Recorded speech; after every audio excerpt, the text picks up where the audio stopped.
Salut à tous, la team Well, tout même chaud pour Lyon Fan TV. Très heureux les gars de vous retrouver pour une nouvelle vidéo mercredi. C'est ravioli, c'est surtout conférence de presse de l'Olympique Lyonnais à 2 jours du match contre le Stade Rennais. Match de la peur? Must win game? Oui, tout à fait. Les deux. Et on va en parler dans cette vidéo. Je vous fais très régulièrement un résumé du point presse de Pierre Sage. Je l'ai déjà fait avec tous les entraîneurs, mais je prends du plaisir, vraiment, je l'ai déjà dit plusieurs fois, à faire les points presse de Pierre Sage. Enfin, les points presse, je suis pas au Groupama Stadium, hein, vu que je suis pas journaliste, mais en tout cas, je les regarde sur Wellplay avec grand plaisir pour vous en parler. Avant toute chose, vous connaissez le petit pouce, celui-là, et un abonnement pour ceux qui ne sont pas abonnés, et un petit commentaire le plus constructif possible. Merci en tout cas de votre soutien, merci de vos nombreuses vues, etc.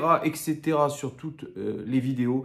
Merci beaucoup parce qu'il y a de l'actualité, notamment point de vue Mercato. D'ailleurs, le Mercato, j'en parlerai dans une vidéo dédiée, ces fameuses vidéos OL Daily Mercato. Là, c'est vraiment consacré à la conférence de presse de Pierre Sage et de Jake O'Brien. Alors, Jake O'Brien, le garçon est un petit peu timide, ne parle pas français, il a besoin d'une traductrice.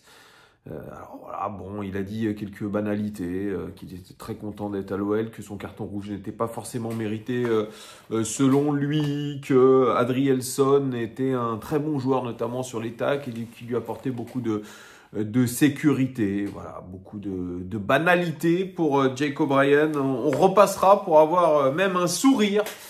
Il y a une question qui lui a été posée sur qui est le plus rapide entre Fofana et Orban. Voilà, il a répondu chacun a ses qualités qui vont nous apporter beaucoup à l'équipe. Bon, voilà, on repassera. C'est rien à voir avec ce que nous a dit Pierre Sage. Pierre Sage, je suis d'accord avec Siani Dalma, qui est chroniqueuse et journaliste à l'équipe, qui suit l'Olympique Lyonnais comme Hugo Guillemet, qui dit que elle pourrait écouter vraiment pendant 2 heures une conférence de presse de Pierre Sage parce que c'est méthodique, parce que c'est intéressant. Je suis d'accord avec elle. Il s'est amélioré dans la communication et pour moi, c'est un professeur. C'est un professeur d'université qui va faire son cours magistral, qui a préparé tout ça sur ses diapos. Mais je dirais, c'est peut-être trop scolaire. C'est peut-être trop expliqué dans le détail, comme s'il allait finalement faire un cours à des apprentis entraîneurs. Et c'est un petit peu, je pense, là, les limites de Pierre Sage. C'est intéressant, oui, mais il manque quand même quelque chose. Je pense qu'il lui manque un supplément d'âme à Pierre Sage.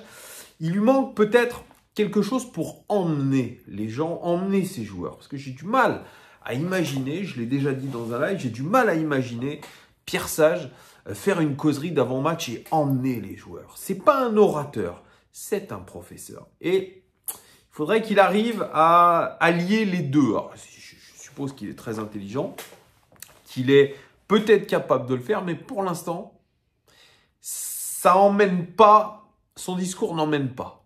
Alors, on se dit vraiment, je le redis, hein, discours top, méthodique. Il explique très bien les choses. Il va dans le détail. Il n'élude aucune question.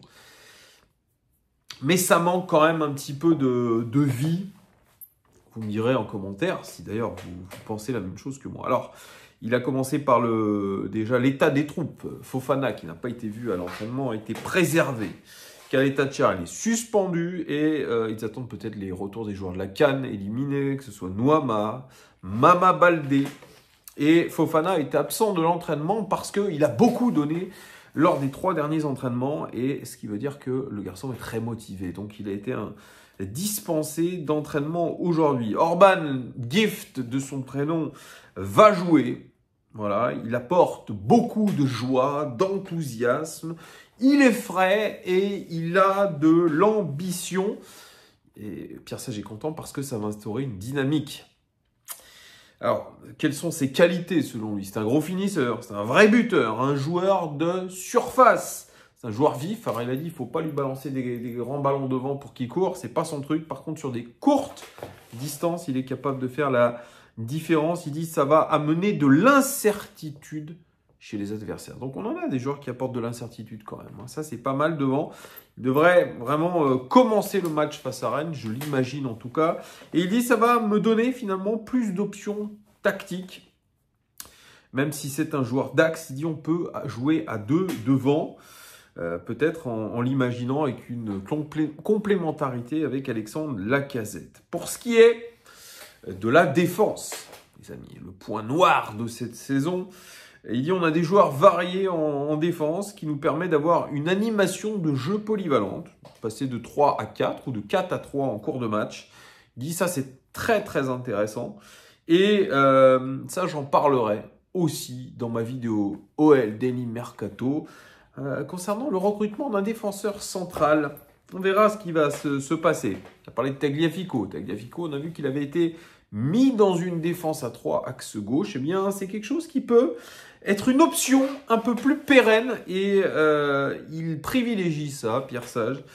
Il dit, on peut imaginer une option dans une défense à 3 et ensuite repasser à 4. Ensuite, peut-être avoir même une défense à 5 avec un Tagliafico piston. Donc, Tagliafico, ça a l'air d'être un petit peu le couteau suisse de Pierre Sage. Il avait même pensé, rappelez-vous, la précédente conférence de presse, à le mettre dans le milieu de terrain. Mais il avait refusé, l'ami Tagliafico. Et pour lui, c'est une vraie bonne nouvelle pour la polyvalence de la tactique, parce que j'ai l'impression qu'il a envie vraiment, pas de rester figé dans un schéma tactique défini, il a envie d'avoir beaucoup de variété, et je pense que c'est pour lui une des clés aussi pour surprendre les adversaires, savoir changer de tactique en plein match.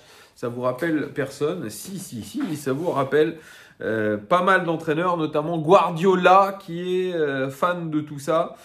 Et moi, je pense qu'il y a beaucoup d'inspiration parmi ces grands entraîneurs.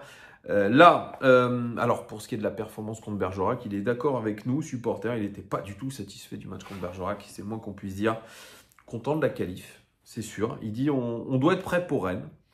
On a beaucoup d'énergie on a mis beaucoup d'énergie dans la préparation de ce match. Eh bien, allez voir la vidéo du progrès sur les réseaux sociaux, sur X, et vous allez voir qu'il n'y a pas grand-chose qui a changé dans l'intensité des échauffements depuis Laurent Blanc, puisque la vidéo est tout simplement ridicule. Regardez bien les gestes des joueurs. Alors les montées de genoux, c'est même pas des montées de genoux. C'est absolument apocalyptique. On sent bien qu'ils sont dans le train-train quotidien et que ça n'a pas l'air vraiment de les motiver. Et c'est ce qui me fait un petit peu peur, cette espèce de nonchalance, de je m'en bats les couilles. Et ça, c'est pas la première fois qu'on voit ça, des joueurs en dilettante totale et un entraîneur, un des coachs, je sais pas qui c'est, peut-être Jérémy Bréchet, qui dit « Oh les gars, mettez de l'intensité qu'il faut ». On a vu que l'intensité, même à l'échauffement, n'était pas là. Donc, est-ce que c'est de la mauvaise langue que je fais ou pas? Allez voir la vidéo, jugez-en par vous-même. Alors, Pierre Sage, je pense qu'il est peu satisfait quand même de ce qu'il voit et ce qu'il a vu à Bergerac, parce qu'il dit il y a une nécessité de travailler plus et mieux pour être plus performant dans le jeu. Alors, il n'est pas du tout content de ce qui se passe dans le jeu. Lui, qui avait mis en place des choses tactiques très simples quand il a repris en main l'équipe, maintenant, il veut du jeu. Et il dit que beaucoup de choses restent à régler. Qu'est-ce qui va faire que l'Olympique Lyonnais va s'améliorer? Alors là, il sort le tableau Excel, plutôt le PowerPoint, bon, c'est une blague, hein, mais avec le petit 1, petit 2, petit 3, avec des sous-chapitres. Donc il nous dit 1, la capacité à occuper mieux les espaces pour attaquer. 2, la capacité à déséquilibrer l'adversaire. Et troisièmement, gérer aussi les aspects défensifs. Voilà, c'était en tout cas les 3 points de Pierre Sage pour s'améliorer. On lui parle aussi du milieu de terrain. On sait que beaucoup le critiquent, ce milieu de terrain, notamment sa performance, le cœur du moteur. Et là, il a sorti la brosse à cheveux, dans le sens du poil, la brosse, voilà.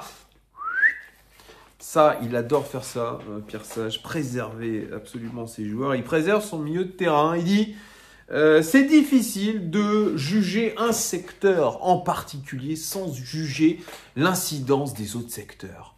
Il dit que tout est entremêlé. Il dit que c'est l'ensemble du jeu qui est à pointer du doigt. Il y a un manque de coordination entre tous les secteurs. Il dit qu'on a besoin de progresser sur le plan collectif. Donc vous voyez, c'est quelque chose qui revient beaucoup, qui revenait déjà avec Laurent Blanc, qui revenait avec Fabio Grosso, et qui revient aujourd'hui au centre de la table chez Pierre Sage. Il dit, on a de la créativité, mais elle est pour l'instant inhibée. C'est ce qu'il a dit. Notamment le créateur en chef, Ryan Cherki. Et là, le constat est toujours le même que c'est chez ses précédents entraîneurs. Cherki a besoin de se discipliner, a dit Pierre Sage. On s'est dit, ouh, critique. Eh bien non, parce qu'il a dit, mais de temps en temps, il faut aussi qu'il reste indiscipliné. Donc, d'un côté, c'est pas bien, mais d'un côté, mais c'est super. Donc là, on est vraiment dans le côté marginal de Ryan Cherki. D'ailleurs, il a une marge encore très importante de progression. Il dit, on oublie que ce joueur a 20 ans et qu'il a un nombre considérable de matchs. Mais là, toujours, la même chose avec Cherki. Il faut avoir de la tolérance, mais de l'exigence. Il doit enchaîner des bonnes performances. Il doit être capable d'être endurant dans le travail. Ça vous rappelle rien, si ça vous rappelle pas mal de choses. On a finalement très peu d'évolution chez Ryan Cherki en quelques années de groupe professionnel. Et c'est ce qui est un petit peu le plus inquiétant. Et d'ailleurs, Pierre Sage reconnaissait que même à 20 ans, avec autant de matchs, il devrait être un petit peu plus haut. Et oui, malheureusement, il veut rester dans son confort. Eh bien, on voit ce que c'est. Alors, il apparaît rapidement de Rennes, qui est une équipe dynamique, qui met l'adversaire sous pression. Il dit qu'on doit être capable de faire à peu près ce que fait Rennes en ce moment. Ils ont fait un bon match, une qualif en Coupe de France. Il dit, nous, on doit faire un bon match. Et il redit quelque chose qu'il a redit avant. Il dit, on doit progresser. Voilà. Après, il a fait le point sur le mercato. Ça, j'y reviendrai dans une autre vidéo. Et il a parlé du développement individuel avec Damien Della Santa. Et on apprend qu'il y a même une petite cellule de développement individuel qui a été mise en place, qui est coordonnée par Jérémy Bréchet, avec Damien Della Santa et Antonin Da Fonseca, responsable de la perf, qui lui s'occupe des aspects athlétiques. Il dit 2 après-midi par semaine, ils essayent de faire ça, où ils convoquent certains joueurs, notamment les plus jeunes, ceux qui n'ont pas beaucoup de temps de jeu, pour individualiser les besoins. Voilà, c'est en tout cas ça. Ah oui, d'ailleurs, Damien Della Santa, quand on a demandé à Jake O'Brien, il vous a apporté quoi, Damien Della Santa, le spécialiste des coups de pied arrêtés? Est-ce qu'il vous a apporté quelque chose? Bon, il m'a montré des vidéos, voilà. Bon, ok, donc on n'en a pas su beaucoup plus. Voilà ce que je pouvais vous dire sur la conférence de presse de Pierre Sage. N'hésitez pas à mettre un commentaire pour me dire ce que vous en avez pensé. Merci de votre fidélité et à très vite. Ciao.